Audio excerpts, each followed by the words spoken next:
qorigan shilka ah waa qoray qadiimi ah wuxuu yaalaa degmada Tardo. qorigan haddii ay hayso lahaayeen ciidamada dib u xuraynta al-shabaab dhibaato badan ayaa halkan ku soo gaari lahayd, balse waxaa ka muuqda burbur lixaad leh. qorigan dadka qaar ee deegaanka waxay ii sheegeen in uu u baahan yahay qalabeyn iyo dayactir badan, halka dadka khubradana ay sheegeen in qarashaadkii rasaastii uu ku dhici lahaa keliya uu u baahan yahay in la rinjiyeeyo. waxayna dadka qaar ay sheegeen in uu saarnaa jiray baabuur TM ah, waxaana uu hadda yaalaa Tardo. sidaad u jeedaan waa qoray shilka ah.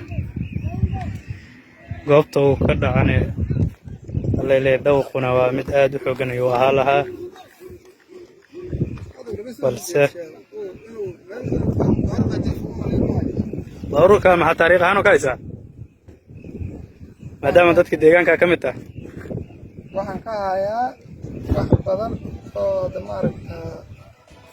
inuu qoray hadda uuna aalin dalka uunan aalin la dhaca bacdow la celshay inuuna dalka la aado sax.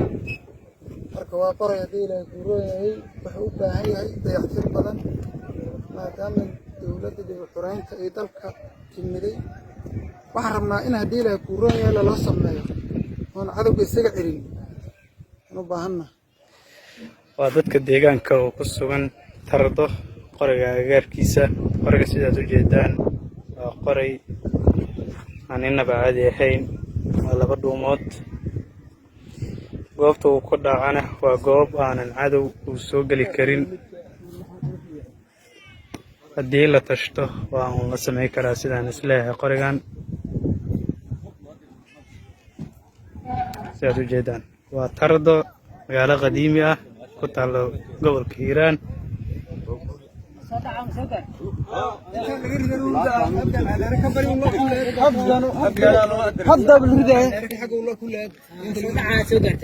مساجد علي قدود يقول جوجو لا بدع markii inta laga ridaa انت مفي لقيت مساجد علي قدود مركو جوجو لا بدع xawligiis bas حوليس ما مركو جوجي قول انا مركو جوجو لا بدع او سوخو كلا بقرح مساجد علي قدود او سؤال قال كده ما ماشي دفاع ugu jiro wada baq. maxaa la dhihi karaa maxaa burburiyay hadda maxaa cilada inta loo dhigay? waxa loo dhigay taamkii macnaha taamkii meeshaan yiri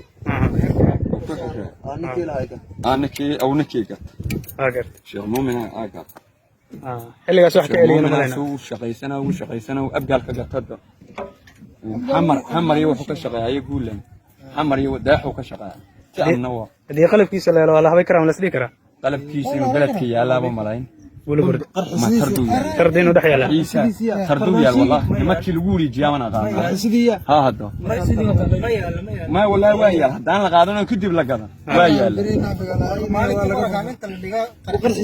قرحيسي والله لقى فوتي آسا جوان لقو شبانا ده سيدي الله باور كلا صبحنا وشكريد مو كردو دني جوان كنا ناس باور صار تردويا ما قاعد يقولها تردويا لأنها تردلو دافي